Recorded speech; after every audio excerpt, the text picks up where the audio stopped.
بسم اللہ الرحمن الرحیم۔ شروع اللہ کے نام سے جو بڑا مہربان نہایت رحم کرنے والا ہے۔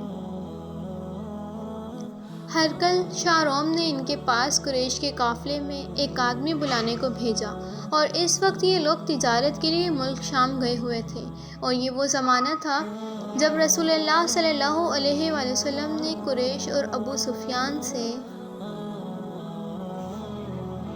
ایک وقتی عہد کیا ہوا تھا۔ جب ابو سفیان اور دوسرے لوگ ہرقل کے پاس ایلیاں پہنچے جہاں ہرقل نے دربار طلب کیا تھا، اس کے گرد روم کے بڑے بڑے لوگ بیٹھے ہوئے تھے۔ ہرقل نے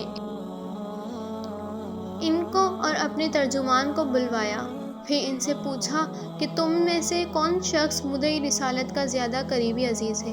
ابو سفیان کہتے ہیں کہ میں بول اٹھا کہ میں اس کا سب سے زیادہ قریبی رشتہ دار ہوں۔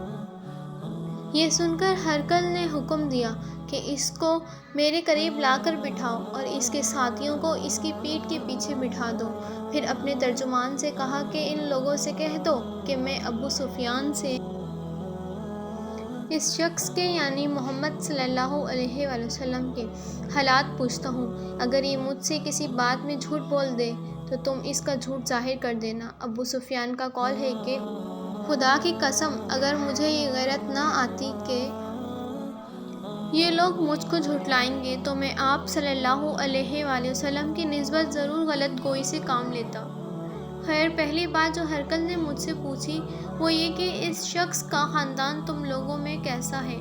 میں نے کہا وہ تو بڑے اونچی عالی نسب والے ہیں۔ کہنے لگا اس سے پہلے بھی کسی نے تم لوگوں میں ایسی بات کہی تھی؟ میں نے کہا نہیں۔ کہنے لگا اچھا، اس کے بڑوں میں کوئی بادشاہ ہوا ہے؟ میں نے کہا نہیں۔ پھر اس نے کہا بڑے لوگوں نے اس کی پیروی اختیار کی ہے یا کمزوروں نے؟ میں نے کہا نہیں، کمزوروں نے۔ پھر کہنے لگا اس کے تابع دار روز بڑھتے جاتے ہیں یا کوئی ساتھی پھر بھی جاتا ہے؟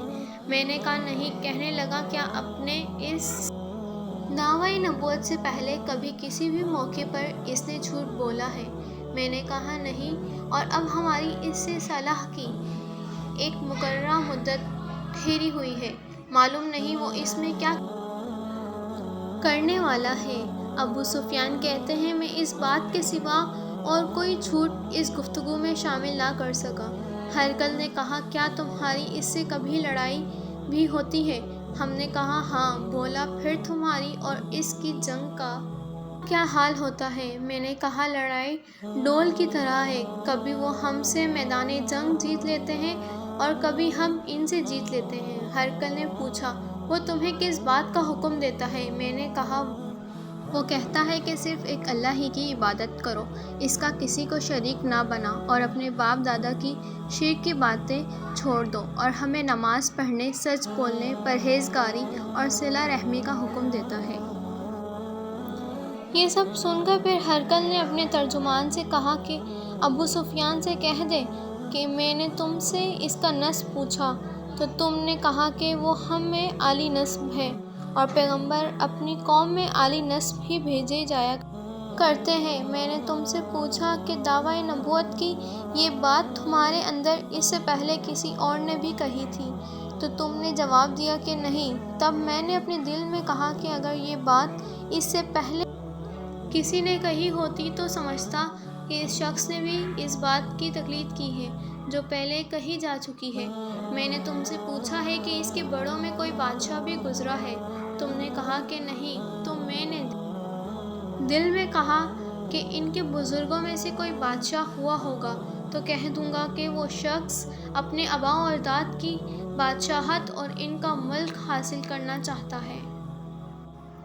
اور میں نے تم سے پوچھا کہ اس بات کے کہنے یعنی پیغمبری کا دعویٰ کرنے سے پہلے تم نے کبھی اس کو دروغ گوئی کا الزام لگایا ہے؟ تم نے کہا کہ نہیں۔ تو سمجھ لیا کہ جو شخص آدمیوں کے ساتھ دروغ گوئی سے بچے وہ اللہ کے بارے میں کیسے جھوٹی بات کہہ سکتا ہے۔ اور میں نے تم سے پوچھا کہ بڑے لوگ اس کے پیروکار ہوتے ہیں یا کمزور آدمی؟ تم نے کہا کمزوروں نے اس کی اتباع کی ہے۔ تو دراصل یہی لوگ پیغمبروں کے متبعین ہوتے ہیں۔ اور میں نے تم سے پوچھا کہ اس کے ساتھی بڑھ رہے ہیں یا کم ہو رہے ہیں؟ تم نے کہا کہ وہ بڑھ رہے ہیں، اور ایمان کی یہ کیفیت ہوتی ہے حتیٰ کہ وہ کامل ہو جاتا ہے۔ اور میں نے تم سے پوچھا کہ آیا کوئی شخص اس کے دین سے ناخوش ہو کر مرتد بھی ہو جاتا ہے؟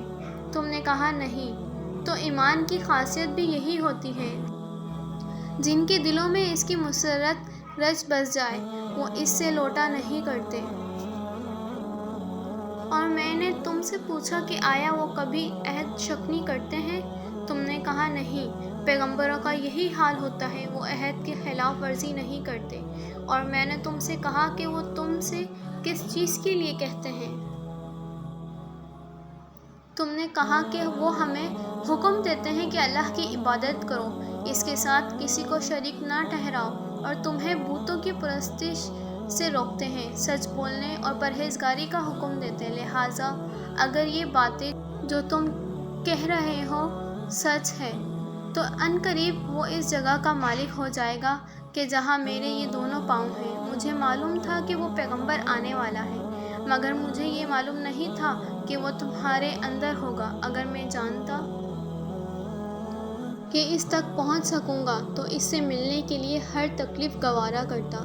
اگر میں اس کے پاس ہوتا تو اس کے پاؤں دھوتا۔ ہرقل نے رسول اللہ صلی اللہ علیہ وآلہ وسلم کا وہ خط منگوایا جو آپ نے دحیہ کلبی رضی اللہ تعالیٰ عنہ کے ذریعے حاکم بصرہ کے پاس بھیجا تھا، اور اس نے وہ ہرقل کے پاس بھیج دیا تھا۔ پھر اس کو پڑھا تو اس میں لکھا تھا، اللہ کے نام کے ساتھ جو نہایت مہربان اور رحم والا ہے۔